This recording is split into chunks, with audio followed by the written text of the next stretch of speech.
lo he titulado Un fuego que me consume, así se llama, un fuego que me consume.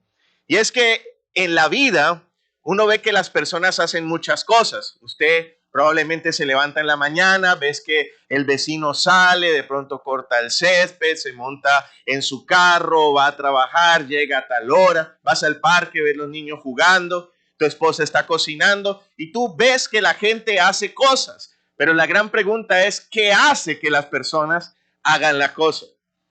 Rodrigo era un señor que todos los días se levantaba muy temprano en la mañana, 5 de la mañana se levantaba y salía. Y luego llegaba casi a las 10 de la noche. Su vecino constantemente lo miraba y decía, wow, este hombre es un gran trabajador. Se ve que ama mucho su familia porque se esfuerza mucho por trabajar. Y así era todos los días hasta que un día le dijo, oye vecino, Rodrigo, es que te llama, sí, así es. Yo veo que tú te levantas muy temprano todos los días y que llegas bien tarde todos los días. A ti te gusta mucho trabajar, se ve que amas mucho tu familia. Y él dijo, ni lo uno ni lo otro, es que no me aguanto a mi vieja. Y es que tú no sabes realmente por qué la gente hace lo que hace. Tú ves que un carro se mueve y miras que sus llantas se están moviendo, pero ¿por qué se mueven? Y ya luego descubres que hay un motor, hay algo por dentro que está moviendo ese vehículo. En la vida también a esto le llamamos las motivaciones. Y cada persona tiene diferentes motivaciones. Hoy tú puedes estar en este lugar por diferentes motivos. Al principio Luis lo preguntó, ¿por qué estamos aquí? Alguien dijo, para aprender de Dios. Luis dijo, venimos a alabar al Señor. Pero también hay veces en la vida, venimos a la iglesia y hacemos las cosas de Dios por motivos que no son los que aparecen, los que se ven por encima. Personalmente y para vergüenza mía, cuando yo tenía más o menos 17 años, recuerdo que a mí me invitaron a unos bautismos cristianos. Y yo decía, ¿y qué voy a ir a hacer yo a unos bautismos cristianos? No, vaya, hay unas muchachas bien bonitas, te va a gustar mucho. Y adivinen por qué fui a los bautismos. Por las muchachas. Pero finalmente escuché la palabra de Dios y terminé bautizándome en los bautismos por los que supuestamente yo iba de cazador a ver cuál muchachita por ahí. No le van a contar a Cristina. Eso fue a los 17 años, yo la conocí a ella a los 23 años. Así que no, eso fue mucho antes. Pues mis amados hermanos, nosotros muchas veces ni siquiera nos damos cuenta por qué estamos. Pero también ahora te hago la pregunta, ¿te has dado cuenta que la vida es difícil, cierto?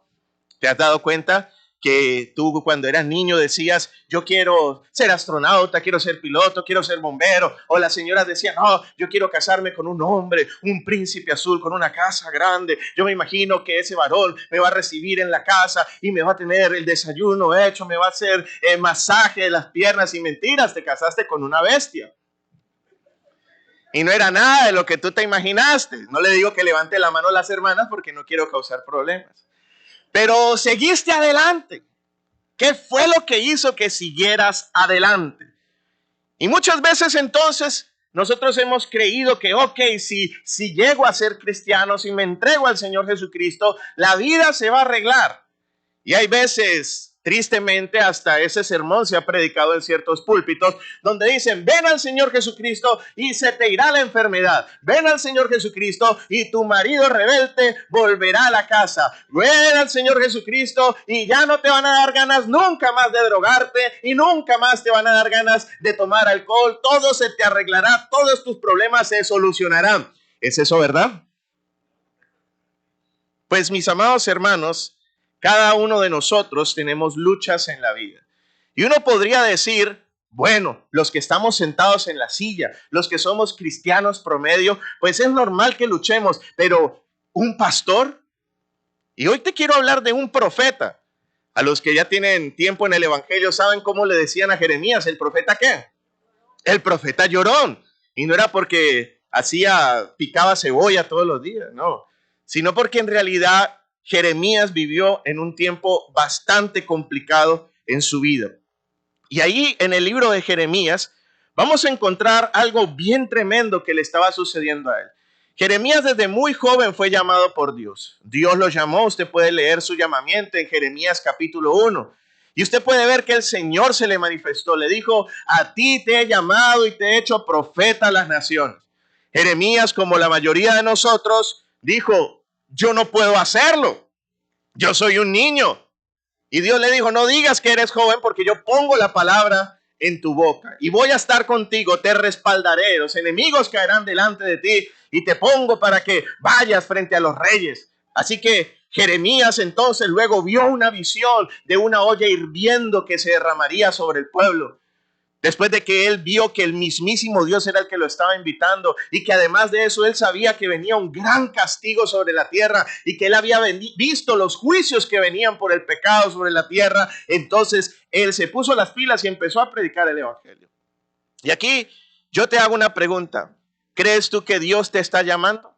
¿Has escuchado la voz del Señor que te está llamando? El Señor te está llamando no solamente a que abandones el pecado y que te conviertas y entregues tu vida. Él también te está llamando a servirle a Él. Y tú puedes llegar a decir, soy joven, soy viejo, no puedo, tengo mucho pecado, todavía batallo con muchas cosas. Pero Dios te dice, quiero que me sirvas. Pero nosotros ponemos obstáculos y Dios le dijo a Jeremías, ok, si no vas y haces lo que yo te digo, entonces te quebrantaré delante del mismo pueblo. Así que en este momento Jeremías tenía tres motivaciones, tres motores internos que lo llevaban a hacer la obra de Dios, a obedecer. El primero de ellos es que es el mismísimo Dios, el Rey del universo, el Dios todopoderoso, el que le estaba haciendo la invitación. He conocido muchas personas que sin pagar o que sin les paguen, si el presidente de la República, si el presidente de alguna compañía, si algún dignatario o algún diputado los invita a su casa, sin pensarlo van. Ni siquiera les dicen a qué, solo van. ¿Por qué? Por la persona que los está invitando. Algunas personas no quisieran ir a una cena navideña, no quisieran estar allí, pero es que me invitó mi mamá, es que me invitó mi papá y yo lo respeto mucho a él. Debería ser suficiente para ti, para mí, hacer la obra de Dios, hacer discípulos, predicar el evangelio, hacer lo que Dios quiere que nosotros hagamos, solo porque Él nos está invitando.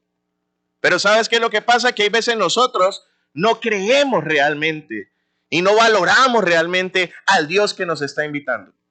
Hace un tiempo se hizo un estudio para saber qué era lo que más motivaba a los seres de esta tierra, llámense animalitos o seres humanos. Así que agarraron a una rata, sí, una ratita la agarraron en un cuadrito, así donde estaba, y el objetivo era que la rata saltara y pegara con una puerta. Así que ellos empezaron a hacer diferentes experimentos para ver qué hacía que la rata pudiera saltar y pegarle a la puerta. El primer intento entonces era ellos llamarla, ratita, ven para acá, ratita, ven, no te va a pasar nada, ven aquí arriba. Adivinen qué sucedió. La ratita miraba para un lado y miraba para el otro. Y hay veces en la vida, y perdónenme la expresión, a nadie le quiero decir rata ni mucho menos, pero hay veces no nos damos cuenta que es el mismísimo Dios el que está aquí en este lugar. No soy yo, no es Luis, no es ninguno del equipo de la alabanza, no es el pastor Moore el que te está llamando a la conversión y el que te está llamando a hacer su voluntad. Es el mismísimo Dios. Pero como dijo Luis, tenemos ceguera y hay veces hasta sordera. No nos damos cuenta que Dios es el que nos está llamando. Entonces, en segundo lugar, hacen que entonces le ponen como un video a la ratita, le ponen como un televisor, donde en ese televisor habían unos cachorritos de ratacito que se iban a morir, a ver si la ratita se sensibilizaba y atravesaba la puerta. Le pusieron el video y adivinen ustedes qué pasó. Tampoco pasó nada. Y Jeremías tuvo la visión de la olla hirviendo. La Biblia dice que él la vio, usted lo puede ver en Jeremías capítulo 1. Pero la palabra de Dios también dice, mis amados hermanos, que por cuanto los hombres pecaron están destituidos de la gloria de Dios y que la paga del pecado es muerto y que la ira de Dios se manifestará sobre los hijos de desobediencia. La Biblia nos dice, mis amados hermanos, que están reservados fuego y castigo eterno para aquellos que le desobedecen. ¿Ha leído usted eso en la Biblia? Ahí está. Y muchos de nosotros lo hemos leído, lo hemos consultado, lo hemos estudiado, pero parece que no cambia la vida de nadie. Si uno realmente creyera que realmente existe un infierno, que existe un diablo, que existe la muerte eterna y que existen los juicios venideros, sería suficiente como para uno cambiar su vida y cambiar sus caminos. Si a ti el médico te da un dictamen y te dice, te quedan 2 días de vida, ¿qué haces con tu vida? ¿Sigues viviendo igual? Inmediatamente la mayoría de las personas cambia su vida, hacen un cambio en su vida, pero muchos de nosotros tampoco creemos que realmente hay juicios venideros. Así que entonces el Señor le va a decir a Jeremías, ok, si no vas y haces lo que te digo, te voy a quebrantar. Entonces, en tercer lugar, en el experimento de la ratita, primero la llamaron, luego le pusieron un video, pero entonces luego le pusieron un gato atrás. Y cuando la rata vio que había un gato, ¿usted cree que se movió? Inmediatamente saltó, brincó, pasó la puerta e hizo lo que tenía que hacer. Y entonces Dios le va a decir a Jeremías, si no vas y haces lo que tiene que hacer, te quebrantaré delante de las personas. Y mis amados hermanos, lo que pasa es que la desobediencia a Dios trae consecuencias. Muchos de nosotros pensamos que solamente pecados como el adulterio, la fornicación, la violencia, el asesinato, son pecados que tienen consecuencias, pero la Biblia dice claramente en el libro de Santiago que el que sabe hacer el bien y no lo hace, le es contado por pecado. Y todo pecado tiene consecuencia y ningún pecado queda impune delante de la presencia de Dios. Diga conmigo, ay, ay, ay. Porque no solamente se trata de que tengo que hacer el bien, tengo que portarme bien en la casa, sino que Dios está diciendo, si no haces lo que te estoy mandando a hacer, va a venir quebranto a tu vida. Ahora, quiero que los que son sinceros en este lugar, que han vivido las consecuencias de su pecado y les ha dolido el quebranto que les ha traído a su vida por la desobediencia, que me levanten las manos. Y es que entre más años cumplimos, nos damos cuenta que no es buen negocio desobedecer a Dios. Nos damos cuenta que en realidad esa vara sí golpea, pero es una vara de amor, porque nos conviene, como la ratita, salir del mundo en el que estamos y entrar en la voluntad de Dios. Así que Dios va a utilizar todos los mecanismos para que nos movilicemos y hagamos lo que Él quiere hacer. Finalmente nos va a decir la palabra de Dios que entonces Jeremías obedeció. Jeremías empezó a predicar. Jeremías empezó a decirle al pueblo de Israel, hay una olla hirviendo, viene un castigo sobre Judá. Si no se arrepienten, viene Nabucodonosor con los ejércitos babilonios y se van a llevar a nuestras mujeres y a nuestros hijos. El castigo que viene es terrible porque ustedes han abandonado al Señor. Están adorando dioses falsos. Están siendo injustos con los necesitados. Ustedes no han entendido y quieren escuchar a los falsos profetas que les dicen paz, paz, paz, pero no hay paz. Y así se la pasó Jeremías predicando y predicando. Lastimosamente, nadie le hacía caso. Todos se burlaban de él. Le escupían, lo vituperaban. Hasta que llegó un momento, mis amados hermanos, que literalmente a Jeremías lo pusieron en un cepo y lo azotaron, dice la palabra de Dios. Vaya conmigo a Jeremías capítulo 20, que es el texto que estamos leyendo. Versículo 1. El mismísimo sacerdote del pueblo, dice el sacerdote Pasur, hijo de Immer, que presidía como príncipe en la casa de Jehová, oyó a Jeremías que profetizaba estas palabras. ¿Y qué dice el versículo 2? Y azotó Pasur al profeta Jeremías y lo puso en el cepo que estaba en la puerta superior de Benjamín, la cual conducía a la casa de Jehová. Estaban rechazando a Dios, estaban rechazando al profeta. Jeremías estaba haciendo la voluntad de Dios, estaba haciendo lo que debía hacer, pero no estaba viendo resultados. Dice la palabra de Dios que en algún momento a Jeremías lo tiraron a un pozo lleno de lodo, sin comer, lo dejaron hasta que se muriera, allí esperando que eso le sucediera. Por eso a Jeremías se le llama el profeta llorón. Se le llama el profeta llorón porque él vio el castigo que venía y el pueblo no se arrepentía. Porque él vio cómo rechazaban a Dios, que era su amor, y el pueblo no lo entendía. Jeremías lloraba por el lamento de Dios y por su propio lamento y también por sus propios sufrimientos. Él tuvo una lucha interna. Así que la palabra de Dios nos dice que Jeremías estaba teniendo persecución y dolor físico por hacer la voluntad de Dios. Mis amados hermanos, en algún momento de la vida, cuando tú decides obedecer a Dios, muy probablemente el enemigo se levantará. Y la Biblia dice que hasta los primeros enemigos probablemente sean los de tu propia casa. Van a ser probablemente tus mismos familiares que te van a rechazar porque te hiciste cristiano, tus viejos amigos que te escupirán o murmurarán de ti o te tratarán mal porque ya no los acompañas a sus fiestas, ni comen ni consumen lo que ellos hacían. Y entonces tú pensabas que probablemente, bueno, como ya soy cristiano, como ya tengo a Cristo en mi corazón, ahora todo se va a arreglar. Mi mamá, mi papá me van a hacer fiesta por hacerme cristiano, mis hijos me van a honrar por ser cristiano y todos mis amigos también irán conmigo a la iglesia. Qué chulada, diría el Cachanilla, ¿cierto? Pero no. No siempre es así. Hay victorias, pero también hay batallas fuertes. Así que la lucha de Jeremías se volvió tan intensa que llegó a decir las palabras que hoy hemos leído. Versículo 7. Me sedujiste, oh Jehová, y fui seducido. Fuiste más fuerte que yo y me venciste. Cuando leemos las palabras en hebreo, en realidad lo que está diciendo Jeremías a Dios es: me engañaste, Dios. Él está diciéndole eso a Dios. Tú me dijiste que si yo te obedecía, iba a ver a mis enemigos caer, que me levantarías como profeta en las naciones, que para eso me enviaste y yo te creí y mira dónde estoy. Estoy amarrado, me están azotando. Todas estas cosas están sucediendo. Me venciste, quebrantaste mi voluntad. Te hago una pregunta el día de hoy. ¿Ya quebrantó Dios tu voluntad? Jeremías estaba poniendo oposición cuando era joven, pero Dios le quebrantó su voluntad y Dios lo llevó a hacer su voluntad. Pero en este momento, ya después de muchos años, Jeremías no está viendo resultados. Nadie se convierte. La obra no crece para nada. Todo lo contrario, parece que el castigo va a ser más grande. Y sigue él diciendo: cada día he sido escarnecido y cada cual se burla de mí.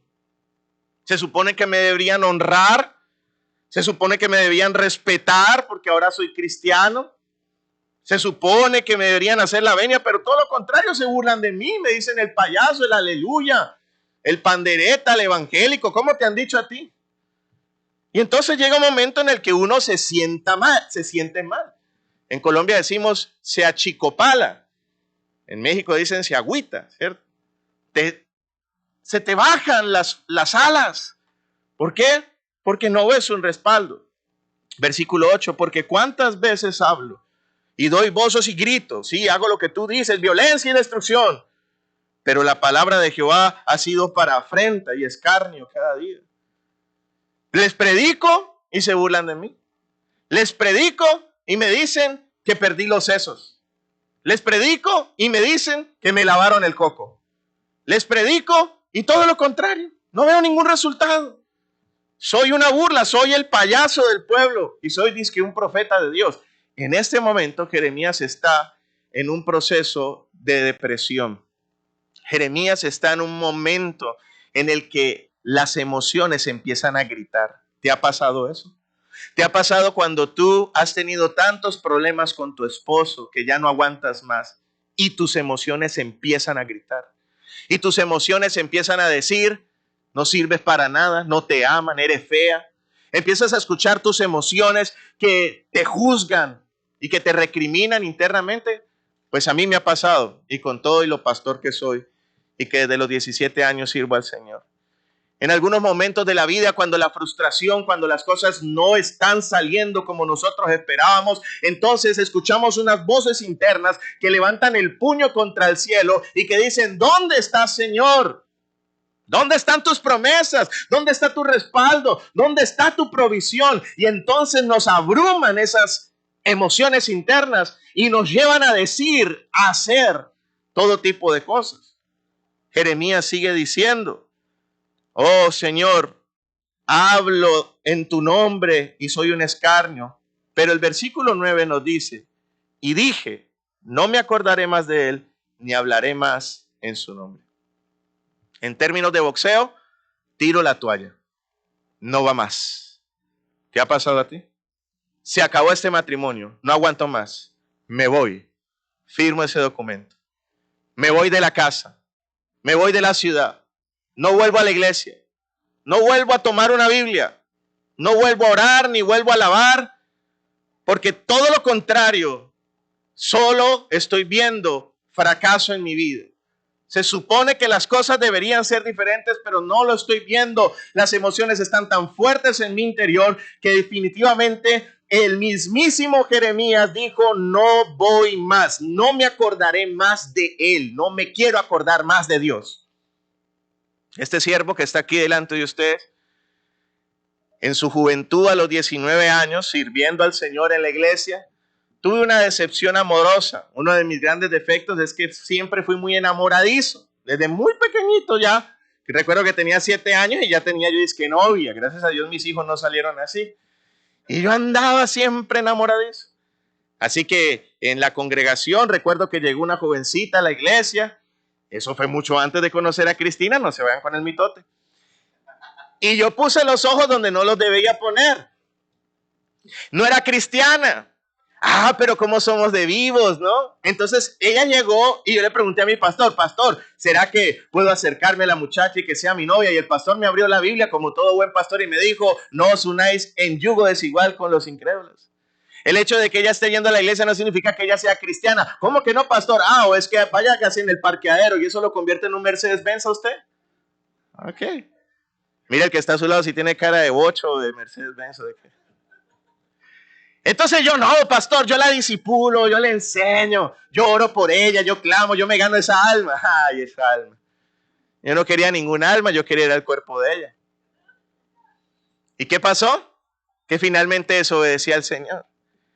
¿Y cómo me castigó el Señor? No me castigó de otra manera, sino lo que más le duele a un hombre: la vi con otro hombre. Yo después de que lo había arriesgado, la vi con otro hombre y aún así me despreció.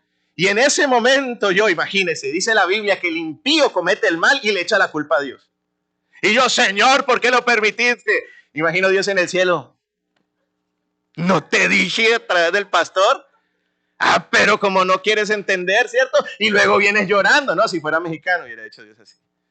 Así que clamé y me acuerdo que a mis 19 años levanté el puño contra el cielo y dije: no me acordaré más de ti. Lo mismo que dijo Jeremías: no me acordaré más de ti. No vuelvo a leer la Biblia, no vuelvo a la iglesia, no vuelvo a hacer nada, tiro la toalla. Mis amados hermanos, quiero que sean sinceros todos los que en alguna vez han creído o han sentido tirar la toalla en algún área de su vida. Que dijiste: no voy más, ya no más. Ya me cansé. Es suficiente para mí. ¿Y por qué pasaban estas cosas? Lea conmigo el versículo 10. Porque oí la murmuración de muchos, temor por todas partes. Denunciémosle. Todos mis amigos miraban si claudicaría. Quizás se engañará, decían, y prevaleceremos contra él y tomaremos de él nuestra venganza. La Biblia dice que los mismos amigos de Jeremías estaban murmurando, estaban calumniando, estaban esperando que él cayera. Mire, si es triste es que uno sepa que la misma familia de uno y los mismos amigos de uno le andan deseando el mal. Eso ya duele y cala fuerte en el corazón. Pero Jeremías, mis amados hermanos, estaba en una situación tan terrible que yo te voy a leer palabras fuertes, pero son la Biblia. Ahora lea conmigo el versículo 14. La situación interna de Jeremías llegó a ser tan fuerte que en el versículo 14 él dijo: maldito el día en que nací, el día en que mi madre me dio a luz, no sea bendito. Versículo 15, maldito el hombre que dio nuevas a mi padre diciendo: hijo varón te ha nacido, haciéndole alegrarse así mucho. Versículo 16, y sea el tal hombre como las ciudades que asoló Jehová y no se arrepintió. Oiga gritos de mañana y voces a mediodía. ¿Por qué no me mató en el vientre? Y mi madre me hubiera sido mi sepulcro y su vientre embarazado para siempre. ¿Para qué salí del vientre? Para ver trabajo y dolor y que mis días se gastasen en afrenta. El gran profeta de Dios, el profeta Jeremías, está deseando la muerte.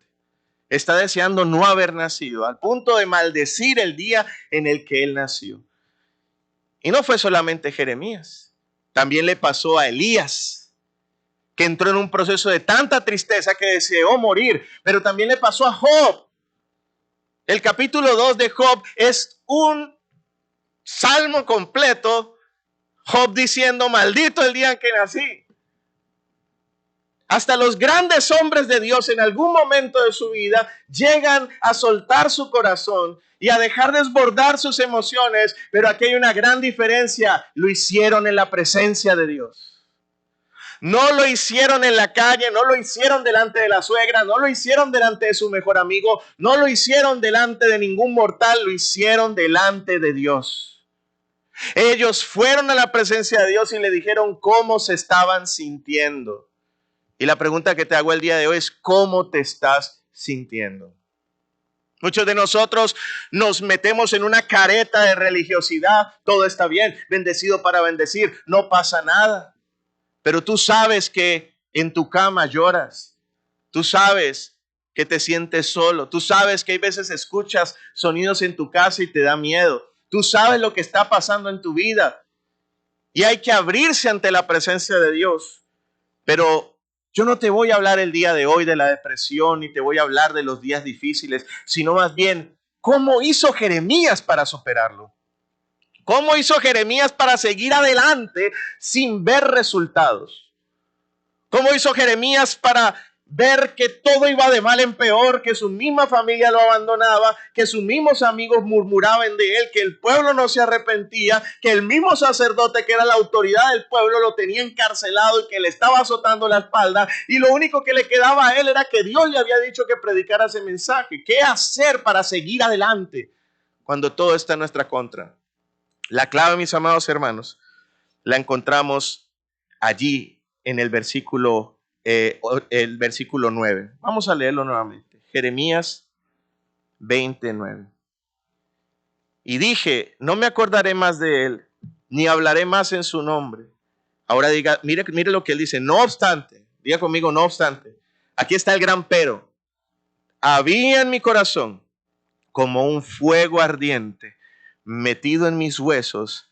Traté de sufrirlo y no pude. Oh, Jeremías entonces nos va a decir que en él había algo sobrenatural. Había una fuerza interna, él lo llama un fuego ardiente.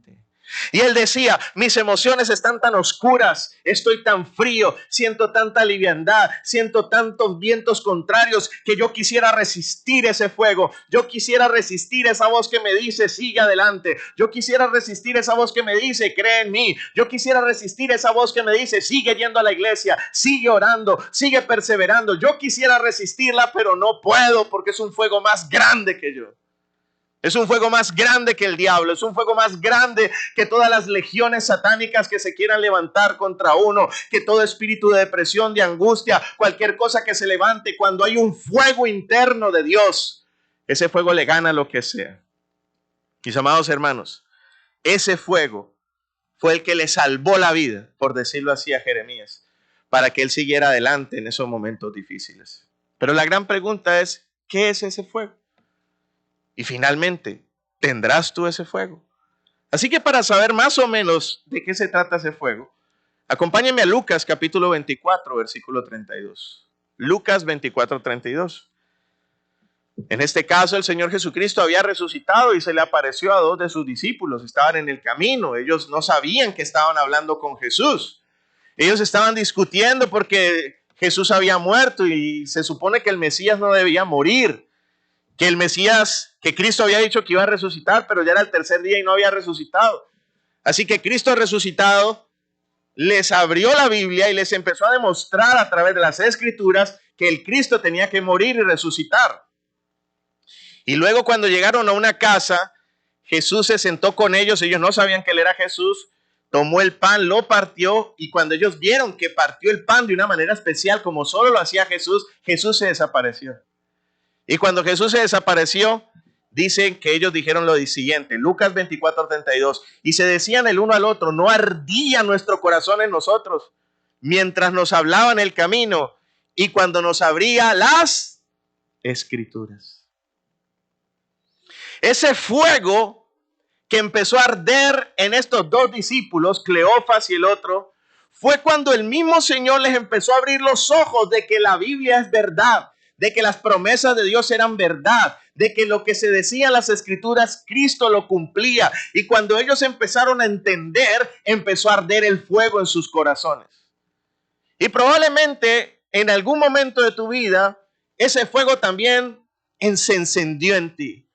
Un día cualquiera te entregaste al Señor. Un día cualquiera hubo un fuego en tu vida. Muchos le llaman el primer amor. Venías tempranito a la iglesia, eras el último que te ibas. Te sentabas en la primera fila, traías tu Biblia, tomabas notas. Te ibas a la casa y volvías a revisar lo que el pastor había predicado. Decías, ¿qué tengo que hacer? Estabas enamorado de Dios. Pero también nos suele suceder que ese fuego lo descuidamos. ¿Por qué? Por lo que ya te prediqué que le pasó a Jeremías y que a todos nosotros nos pasa.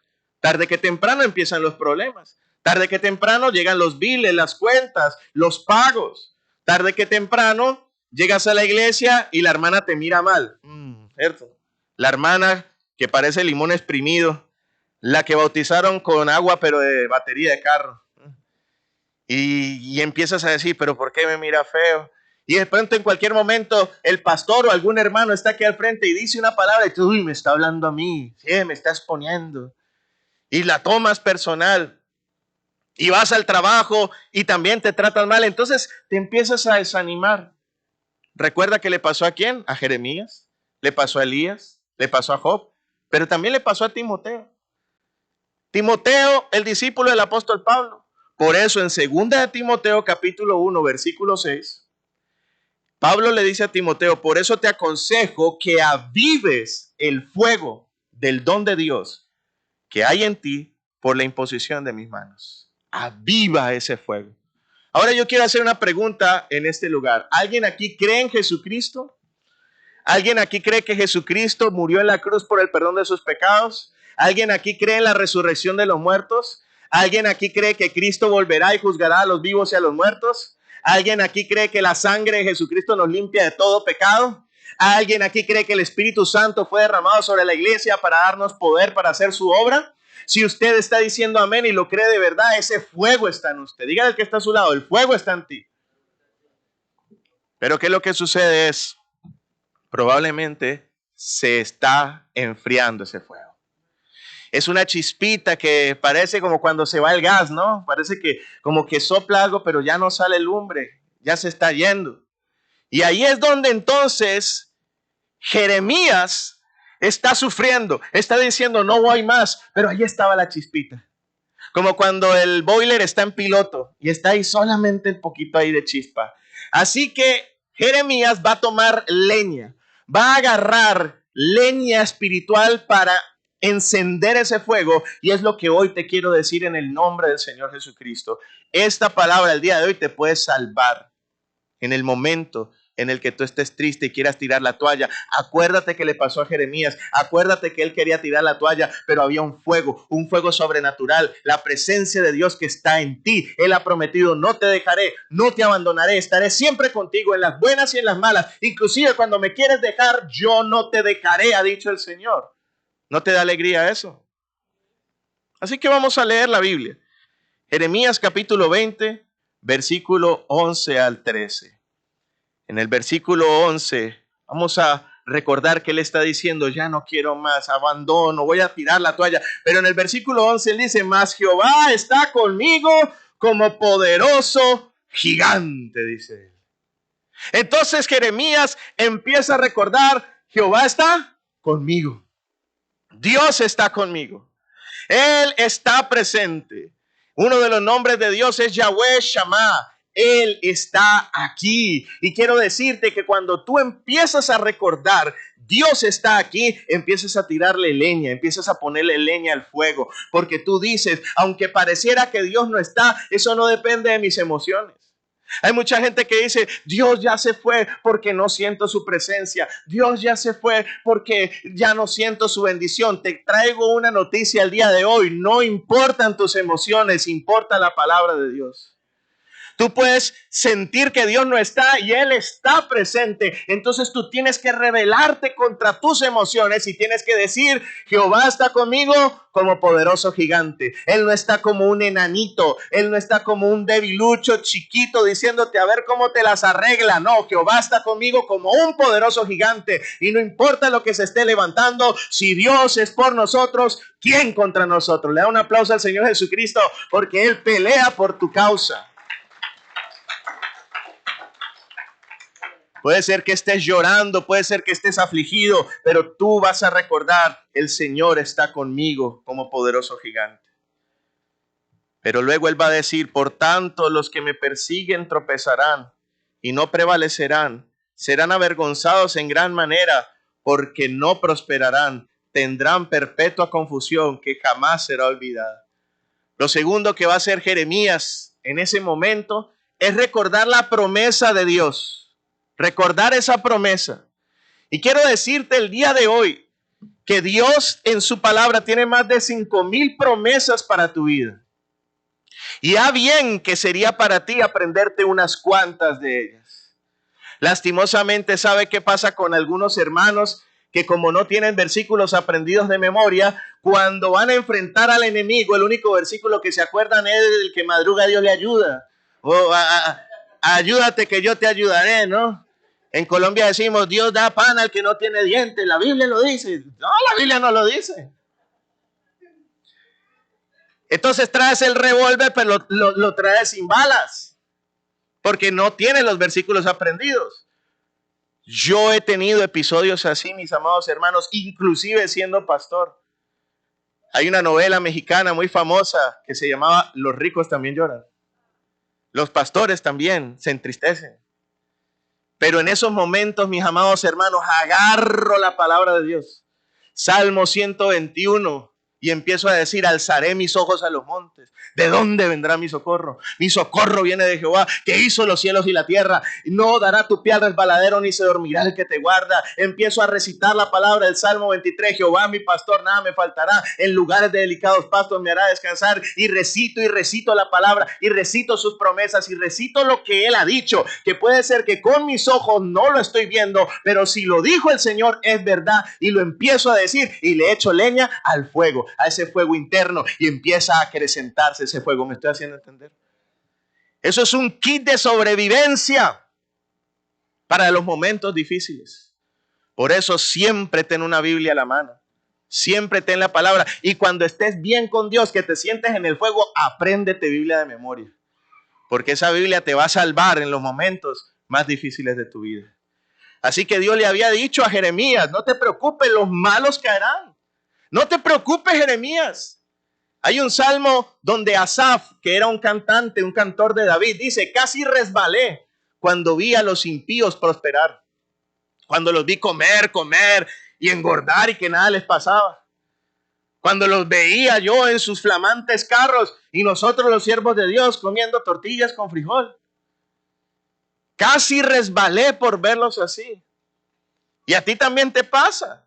Que muchas veces tú estás viendo que los malos prosperan, que los inicuos están saliendo con la suya. Pero dice: sin embargo, entré a la casa del Señor y Dios me mostró el futuro de los impíos.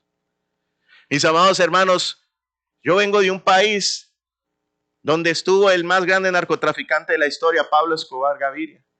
Un hombre con tanto dinero tenía ese hombre, que las ratas se le estaban comiendo los dólares, no sabía qué hacer con tanto dinero.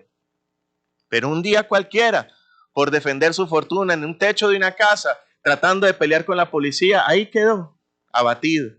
Su familia tuvo que salir del país. No pudieron disfrutar sus riquezas. El hombre en la actualidad, ¿tú crees que se está saliendo con la suya? Viviendo una vida de adulterio, viviendo una vida de drogas, viviendo una vida de alcohol, viviendo una vida de desenfreno. ¿Tú crees que les está yendo bien? Y tú dices: vea, desde que soy cristiano no tengo un buen trabajo, mis cheques no son buenos, no me he podido comprar mi carro. Y mira el vecino, que yo sé que tiene otra, y yo sé en qué anda, y mira el carrazo que trae. Y empiezas a codiciar las cosas del enemigo. Ahí es donde la palabra de Dios dice: no prevalecerán los malos. Se avergonzarán los malos. Usted tranquilo, es cuestión de tiempo. Los vas a ver caer. Te lo estoy diciendo. Así que no trates de ser como ellos. Diga el que está a su lado, no trates de ser como ellos. Es cuestión de tiempo. Así que lo primero es recordar que Dios está con nosotros. Siempre allí, cuando estés en momentos difícil, traumático, depresivo, Dios está conmigo. Puedes decirlo conmigo, Dios está conmigo como poderoso gigante. Y luego empieza a sacar sus promesas. Lo siento, mi amado hermano, pero yo no le puedo meter Biblia a usted. No hay una USB que yo le pueda meter aquí en las orejas para que usted recite los versículos bíblicos. Se los tiene que aprender usted. Y si no, pues entonces por lo menos ponga la Biblia hablada, algo, pero es eso. Pero en tercer lugar, mire lo que él va a decir, versículo 12. Oh Jehová de los ejércitos, que prueba los justos, que ve los pensamientos y el corazón. Vea yo tu venganza de ellos, porque a ti te he encomendado mi causa. El tercer paso para echarle leña al fuego interno que nos consumirá finalmente para hacer lo que tenemos que hacer es conocer el carácter de Dios, conocer a Dios. Mi amado hermano, cada vez que tú y yo nos estresamos y nos preocupamos y nos llenamos de ansiedad por la comida, por la bebida, por los pagos, en realidad lo que está sucediendo es que estamos desconfiando de que Dios es proveedor. Estamos desconfiando de que Dios vela por nosotros y que nos trata como sus hijos. Cada que nosotros tenemos miedo, estamos desconfiando de que Dios es nuestro amparo y nuestra fortaleza. Entonces las emociones negativas que nosotros tenemos en nuestro corazón y que a veces nos dominan, porque hay personas que no vienen a la iglesia por trabajar y trabajar y trabajar porque les da miedo que Dios no les provea para el sustento de sus hogares. Diga conmigo, ay, ay, ay. Hay veces nosotros creemos que somos más buenos que Dios y que nosotros sí podemos hacer riquezas. Dios no las puede hacer. Dios dice, ok, andas desenfrenado, andas como loco, andas deprimido, andas lleno de miedos porque no estás confiando en mi carácter, no me conoces. Entonces Jeremías en ese momento, al parecer todo parecía verse que Dios era malo. Que Dios, como él dijo, me sedujiste, es más, me engañaste, Señor. Él lo llegó a decir, me dijiste mentiras. Pero ¿qué dice la Biblia? Que Dios no miente. Entonces Jeremías empieza a recordar que Dios es un Dios justo, que Dios es un Dios bueno y que Dios todo lo que hace lo hace perfecto. Y como dice la palabra de Dios, todas las cosas ayudan a bien a los que aman a Dios. Aún la cárcel, aún el cepo, aún un pozo, allí Dios sigue siendo bueno. Hay un cantante cristiano que no mencionaré su nombre, muy famoso él. Escribió una canción que dice, Dios siempre será Dios. Dios siempre es Dios. La escribió después de que tuvo un accidente en el cual sus piernas quedaron casi destrozadas. Y en el hospital, para poderlo mantener vivo, le iban a poner el respirador, ¿no? El ventilador. Para poderle poner el ventilador le tenían que atravesar las cuerdas vocales y pasarle el tubo. Y el doctor dijo, vamos a mantenerte vivo, pero vas a perder las cuerdas vocales, no vas a poder volver a cantar. En ese momento, él cuenta que fue un momento demasiado crítico para él porque había la posibilidad de perder sus piernas y de perder sus cuerdas vocales. En ese momento, él empezó a escribir en su corazón esta canción que dice, aunque todo se pierda, Dios siempre sigue siendo Dios. Aunque yo me muera, Dios sigue siendo Dios. Aunque el mundo se caiga, Dios siempre sigue siendo Dios. Dios no cambia. Dios es inmutable, dice la Biblia. En Él no hay mudanza ni sombra de variación, mis amados hermanos. Tú cambias, tu mujer cambia, tu familia cambia. Hasta las cosas que se ven físicamente en una iglesia cambian, pero Dios nunca cambia. El que es bueno siempre será bueno. El que es verdadero siempre será verdadero. ¿Quién es Él? Jehová de los ejércitos, nuestro Dios todopoderoso que nunca cambia. Y en ese momento, entonces Jeremías como que resetea su mente y dice, no, Señor, tú me estás probando, tú pruebas a los justos. Esto es lo que me está sucediendo. Cuando usted empieza a entender que los momentos difíciles de su vida son en realidad una prueba, Dios está probando si tú realmente crees en Él. Dios está probando si realmente tú lo amas a Él. Dios está probándote. Ahorita lo dijo Luis y tiene mucha razón en eso. Llegó un momento en que su vida, él dijo, o el fútbol o Dios. Y en la Biblia no hay ningún versículo que diga, no jugaréis fútbol o te irás al infierno. No está. Pero internamente tú sabes que no puedes tener dos amores. Y la Biblia dice, no podéis tener dos señores, o le sirves al uno o le sirves al otro. Pero cuando tú estás cautivo por Cristo, no tienes ningún problema en dejar a los falsos ídolos, en dejar a los otros amores, porque estás enamorado del único que es belleza permanente, celestial y eterna, que es la de nuestro Dios. Esa belleza fue la que me cautivó a dejarlo todo en Colombia, a dejar mi familia, a dejar mi comida, a dejar mi paisaje, mi clima, a dejar la música que yo estaba haciendo en Colombia para venirme acá en pos de perseguir la belleza del Señor. Y lo que te voy a decir, quiero que no te ofendas para nada, por favor, pero vengo de una tierra que se le llama la tierra de la eterna primavera, donde el verde es verde, donde es la tierra de las flores, donde el clima es perfecto todo el tiempo, donde yo me crié con la comida, que esa es la que más me gusta. La mexicana está muy buena, pero la de Colombia es mi comida, donde yo puedo ir a abrazar a mi mamá, donde puedo ir y buscar a mis tías, a mis hermanos. Pero quiero decirte, mis amados hermanos, que llegué a una tierra donde, donde hay árboles, y los árboles que hay tienen un verde que no sé ni cuál es. Donde las naranjas no saben a naranja, los tomates no saben a tomate. Yo se lo digo porque vengo de allá. Los que han ido a Oaxaca o a Chiapas saben a qué sabe un tomate y una naranja, muy diferente a los que saben de acá. ¿Qué te quiero decir eso? No, esta tierra es una belleza, es una bendición. También tiene una hermosura.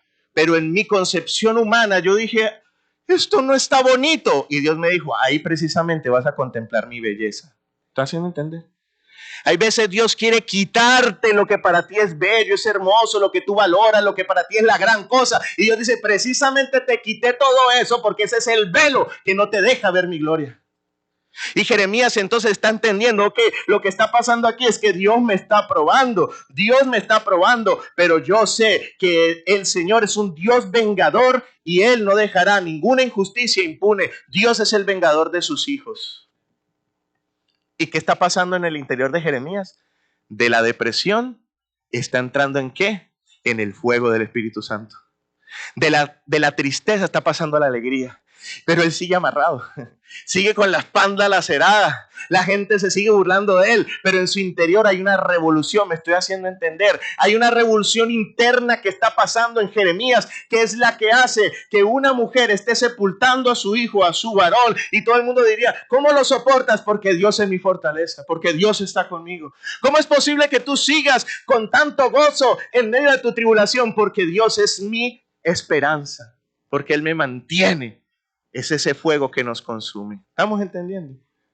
Algunos están sintiendo ese fueguito que se está encendiendo. Échele leña, dígale que está a su lado. Échele leña, hermano. No al problema que tiene con su amigo, a ese no le eche leña. Échele leña a este fuego, al fuego del Espíritu Santo. Él dice, a ti te he encomendado mi causa. Entonces, Jeremías de decir, no me acordaré más de su nombre, ahora está orando. Ahora está encomendando a Dios su causa. Quiero decirte algo, mi amado hermano. El cristiano no está llamado a orar. El cristiano no está llamado a orar mucho. Présteme mucha atención. El cristiano está llamado a orar en todo tiempo, con toda oración y ruego y súplica en el Espíritu, y velar en ello con toda perseverancia y súplica por los santos, dice la palabra de Dios. Dice Tesalonicenses, orad sin cesar. No sin César el pianista, sino sin cesar. Mis amados hermanos, usted tiene que orar siempre. Diga conmigo, siempre. Y cuando usted ora siempre, no vaya a caer en el error de muchos que uno les dice, hermano, oró. No, sí, siempre. Yo voy en el carro y voy orando. Yo voy en el supermercado y voy orando. Sí, eso es lo que tienes que hacer, pero también tienes que arrodillarte en tu casa, cerrar la puerta, orar a tu Padre que ve en lo secreto y allí quemar y consumir con el fuego del Espíritu Santo todos esos pensamientos, todas esas emociones, todas esas tentaciones, quemarlas en el altar de la oración. ¿Estamos aquí? Usted tiene que orar hasta que usted muera, hasta que se consuma. Alguien una vez dijo, ¿de qué sirve orar? No gano nada. Y él le dijo, es verdad, uno no gana nada orando. Uno pierde mucho. Uno pierde la lujuria. Uno pierde el deseo del juego orando. Uno pierde el deseo de pelear. Uno pierde el orgullo. Uno pierde las pasiones desordenadas. Yo oro para perder. Yo oro hasta perder. Como cuando Jacob peleaba con el ángel hasta que él perdió. El ángel le pegó aquí y quedó desgajado Jacob. Pero luego el Señor le dijo, ya no te llamarás Jacob, sino Israel. Su bendición llegó cuando él perdió. Tú tienes que aprender a perder en el altar de la oración. Morir. Ya no voy a ir más al partido de fútbol. Ya no voy a ponerle más textos a esa mujer. Ya no voy a ir más. Ella cómo se ríe. Ya no voy a ir más donde esos vándalos. Porque ya moría eso en el altar de la oración. Estamos aquí. Y todo está cambiando. Todo está cambiando. Y para finalizar, el último, y que a mí me parece el más efectivo de los palos, por decirlo así, de la leña, para avivar ese fuego interno, es la alabanza. Versículo 13. Entonces Jeremías dice, cantad a Jehová, load a Jehová, porque ha librado el alma del pobre de mano de los malignos. Jeremías está diciendo, aquí lo que hay que hacer es que cantar a Jehová, loar al Señor. Pero él lo está diciendo como con victoria. Miren, mis amados hermanos, yo soy bautista, pero yo soy un bautista medio loco. Yo soy de esos bautistas que levantan las manos y se arrodillan. En muchos lugares los bautistas no levantan manos ni se arrodillan. ¿Sabe por qué yo levanto manos?